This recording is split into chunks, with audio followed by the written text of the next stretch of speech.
Okay, so in today's video about ICP, we are going to check out this move down and I'm going to tell you why I think ICP is actually ready for a very strong bounce back, but that doesn't mean right in here we should go long. We should wait a bit more and see some decent evidence suggesting the final low is already in. So with all that said, hi everyone, welcome back. I hope you're having a great time with your family and loved ones. And if you remember, in the previous video in ICP, we were right around this high, and the idea was that more likely than not, if you want to be optimistic even, you can say this is 1, 2, 3, 4, 5 wave up in form of a leading diagonal, a wedge, and what happens after a 5 up, you know what, a move on the downside. That's why right in here we said in ICP there is a good chance that in the short term we are going to see a move down, and finally we did get our move down. The question is this going to be a correction or not? Because if this is a correction, well, okay, on a higher degree we can say maybe this is 1, this is 2, and what's going to happen next? A big move up into wave 3, 4, 5, which I'm really hoping that in this phase into our wave 3 in ICP we manage to get back above the higher band of this important support area, which is from weekly and daily time frame at the same time, somewhere around, let's say, like $5.7. Now let's go on some lower time frames and see what is going on. Maybe it's best to go on 15-minute chart and let's just compare the current move down to the previous move timing wise, starting from here to about this point, and let's compare it to this one. Okay, so as you can see, we cannot really say that this is like a slow move on the downside in ICP relative to this move up, because in the same period of time we pretty much had the same move on the upside in this phase, starting from this low, and right now we are, I would say, very close to this point. So the point that I'm trying to make is this: in ICP we cannot say with a lot of confidence that we are having in this phase down a correction structure. That's why we need to wait a little bit more.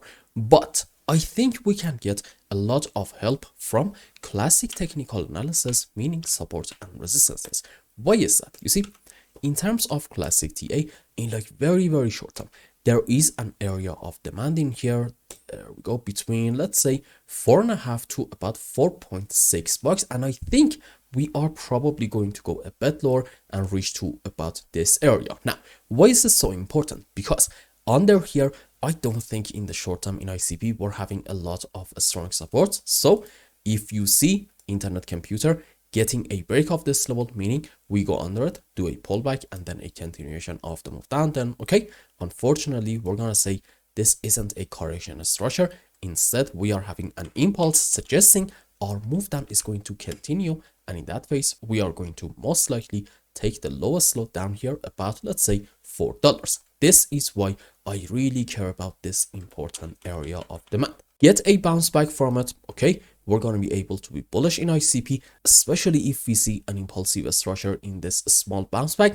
On the other hand, get a break of it, that's going to be a bit of a different story, and at that point we should probably look for some more downward price action. Now, what is happening in terms of indicators? Let's go on daily time frame, zoom and more. Okay, let's more, there we go. So what do we have between the previous lows?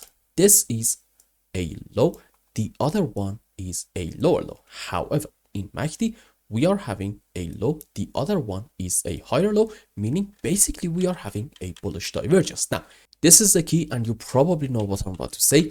A bullish divergence by itself is an optimistic sign suggesting bears are running out of power. However, if you see ICP getting a break of this important divergence line, okay, at that point we are going to say this divergence is not going to work, and also since we got a break of it, it's a very bad sign, and we can expect at that point some strong moves on the downside. This is very important. So as long as we're not breaking this line, I think in ICP we are good to go up. Get a break of it, the story is going to be way different, and I think, let's just draw this one. Okay, you can say maybe this was a bullish divergence, but if I just draw the line for it, as you can see, our divergence got invalidated right at this candlestick, and what happened from this point, about $5, we got about a 20% move on the downside. So this divergence didn't work.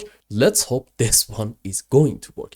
Now in a stock RSI, we are having a sell signal, and again, this is not a good sign, but I would like to suggest to just wait a little bit more and see what is going to happen to this support.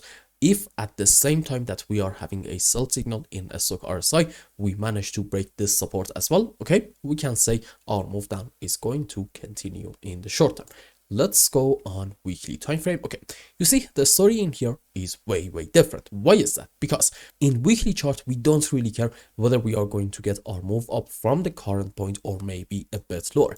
The general patterns in here, in my opinion, look optimistic. You see, in a stock RSI, how long is it that we have been around the oversold area? Let's just measure timing wise. As you can see, about, let's say 9 or 10 weeks. Now, where was the last time that we were around the oversold region for 10 weeks? It was, there we go, right in here. And what happened? We got a very strong bounce back from this important level. And we can say maybe this was like, yeah, I would say about like 150 to 170% move on the upside. So in stock RSI, we are way oversold, and I think we can expect a move up to come in anytime by now.